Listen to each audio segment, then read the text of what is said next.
Well, God bless you today. It's another day that the Lord has made. We certainly will rejoice and be glad in it. I bring you greetings from Cornerstone. I'm your pastor, A.T. Curry.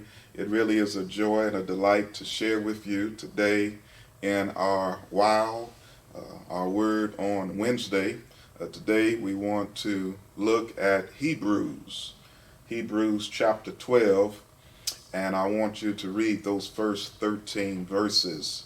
That's the New Testament record, book of Hebrews, chapter 12, verses 1 through 13. I pray it'll give us some encouragement as we continue through this pandemic season. Let me begin by saying what an egregious and terrible thing it is to have access to something that you are entitled to, but yet you never receive possession of it. I found it quite interesting that I heard that on the back of lottery tickets is a statement that says, "Be sure to check to see if you won." I found that to be rather odd. However, when I researched the matter further, I discovered that, literally over $2 billion goes unclaimed in lottery winnings. $2 billion annually goes unclaimed. How egregious. How unfortunate for someone to have claim, to have something that is due them out there and available to them, but they never end up receiving it because they don't follow through on what they are entitled to. Isn't that amazing? $2 billion? Well, listen, if you think that's egregious, if you think that's outrageous, think about this. How many blessings people miss out on that God has in store for them because they never get around to claiming the prize.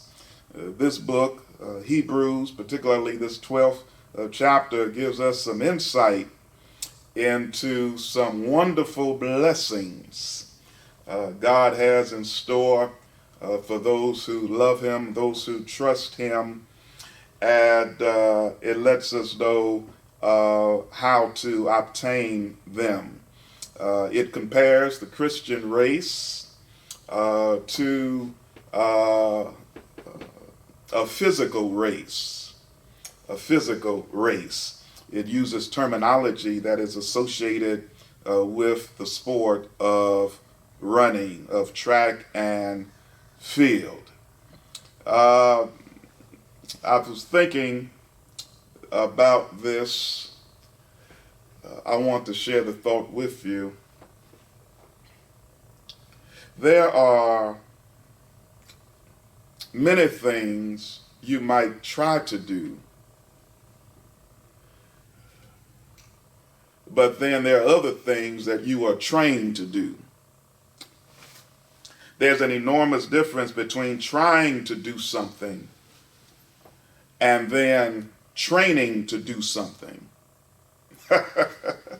Listen, you may try to run a marathon right now. You may have good intentions, but very few of us could do that right now. However, many of us, if we trained to do it, we could get to it eventually. Doesn't matter how hard you try if there's no training involved.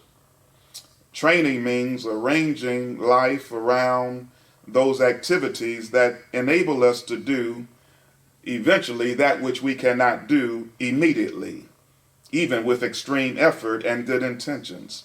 Significant human transformation always involves training and not just trying. I think that when we're going through difficult times, it's good to see that God is not merely trying us, but He's really training us.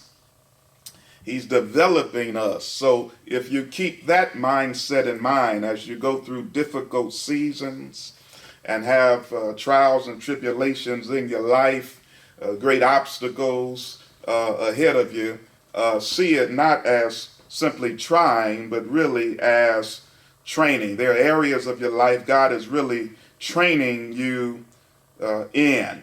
Listen, as the writer of Hebrews begins by saying, "Wherefore, seeing we also are compassed about with so great a cloud of witnesses, let us lay aside every weight and the sin which doth so easily beset us, and let us run with patience the race that is set before us." It says we are compassed about with so great a cloud of witnesses. Listen, these witnesses, they are not merely individuals who are looking over the banister from heaven and cheering us on verbally, but rather they are those who were strong in the faith, who have gone before us, and they're finishing their race, and they're running of the course that was ahead of them in a great way with faith. What cheers us is the testimony that their life of faith left us here behind. That's what cheers us on. Reading and becoming aware of their testimony, what they had to go through and to overcome. That's what cheers us on. One of the perhaps disappointing things about the latest NBA season, at least disappointing for those teams who played so well during the season.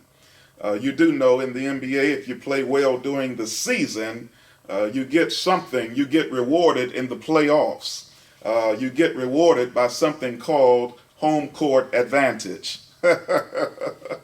That's what the writer of Hebrews is suggesting here, that when you're running for the Lord, when you're running the Christian life, and when you build your life on Christian principles, the way may get rough, but here's some good news. We have home court advantage. We have a crowd cheering us on. It was interesting watching the NBA playoffs and the finals that they had recorded sounds of fans. I know it was corny, but they had recorded sounds of fans. They had people acting like they were cheering when a player would score a basket. Well, listen, we don't have anything that fake. We have something real. We have the testimony of saints who've gone before us, finished the course, and their testimony is that we can win too, and that makes a big difference. Listen, one of the things that God is doing with us, even when we go through difficult times, is He's disciplining us. He's disciplining us. And that's not a bad thing. That's something you can embrace. Isn't it interesting that the word discipline also comes from the same word disciple? And so God disciplines those whom He disciples. And so when you're going through tough times, you're not just going through tough times, but even your pain has purpose. God is training us for something greater. He's getting our muscles developed. He's strengthening us. You do know how muscles are made. If you lift weights, what develops muscle? It's you going against the grain, the pull of gravity down. You going against the pull of gravity down, going up, is developing muscles. It's training you for something greater. All runners must overcome pain and hardship if they're going to win the prize. as our heart rate begins to increase, our muscles began to ache. The author of Hebrews urges us not to give up, but to keep on running. After all, there are some powerful incentives for us completing our race. And so he says there are a cloud of witnesses. They are cheering us on with their testimony. But notice now, they're not merely looking at us, but we really are looking at them. We are encouraged by the testimony their life provides. And this race that you and I are running in, it's not a sprint, it's a marathon. Just like this pandemic, I know the president said it would have been over by last Easter and all of that foolishness, but no, it's not a sprint, it's a marathon. Matter of fact, I'm expecting it to get worse before it gets better, because flu season is now coming into play, and that in combination with the coronavirus makes things worse. Last week alone, in one day, over 71,000 new cases in the United States alone. And so it's not getting better before it gets worse. But the author is saying it's not a sprint, it's a marathon. And so you have some uphills, you have some downhills. But if you can keep the faith through it all, there's a prize that awaits you. The author suggests that there's some stuff we need to throw off in our running, because it can slow us down. Runners at the time of the text would run with hardly anything on. They did not want anything to be a hindrance to them. They did not want anything to impede their running, which would impede them from getting the prize that was in store for them if they could finish the course. And so the writer of Hebrews suggests that there's some stuff that so easily hinders and besets us. Pride, sinful things. Notice now when a runner takes off clothing that would hinder them, notice that there's nothing wrong with the clothing itself. The clothing might be fine, but it's just not the best. It's nice to have a nice jacket, but when you're running a race, it may not be the best thing to have. And so likewise, there's some things in life that can hinder you that may not necessarily be bad by themselves. But when not worn or controlled appropriately, can hinder you and trip you up. There's some people, perhaps some associates you have, they may be all right, but they are right from a distance. If you get too close, they can trip you up. It's good to speak with them, but when you spend too much time with them, it can end up hindering your race. Anything that occupies your mind and your heart, to the extent that it takes away you serving the church and your meditation and relationship with the Lord. That's something that will hinder you and impede you from finishing the race. So the writer offers us these words of encouragement, even when we are experiencing hardships, discipline from God. The writer goes on to talk about that even when we are striving to run this race, that in all of our striving, it doesn't come close to what the one who has run the race before us has striven through, meaning Christ Jesus.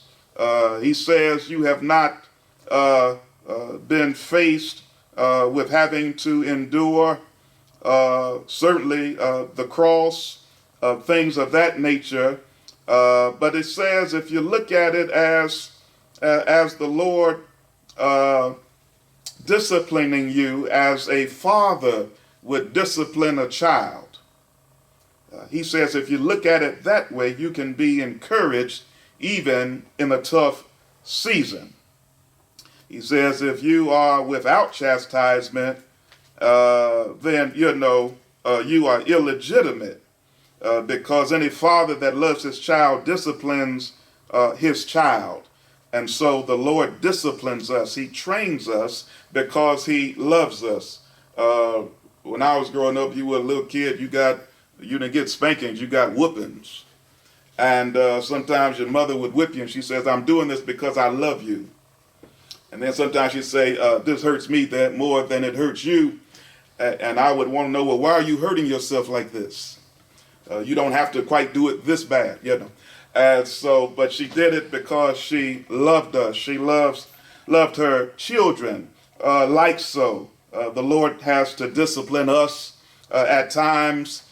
Don't see it as a negative, but look at it in the positive light. We go through tough times, but it's training us to win the race that is set before us. And then let me say, lastly, that we have one who has run the race before us. He's the author and finisher of our faith. That's important to note. He's run the race before us. He's run the race before us. Had eye surgery not long ago, and I was driving sometime thereafter and got caught in a storm. And but although I was caught in a storm, I found a truck headed in the direction I was going. And so I decided to follow the truck to get to my exit. Now get this, I could not see what was in front of the truck, but I could see the lights behind the truck. And I could make it because I was following the lights on the truck. The one in the truck had an advantage I didn't have. But I could take the advantage the truck gave and use that to my advantage. The truck was going before me. I couldn't see through the storm, but I could see the truck leading the way. That's what the writer of Hebrews is saying. We have in Christ Jesus. He's already run the race ahead of us. And so what do we need to do? We need to look to him. That's what it says. If you look to him, keep your eyes on him. That's what it says. Verse 2, looking unto Jesus, the one that is before us. He's the author and finisher of our faith. He's the beginning and end of it.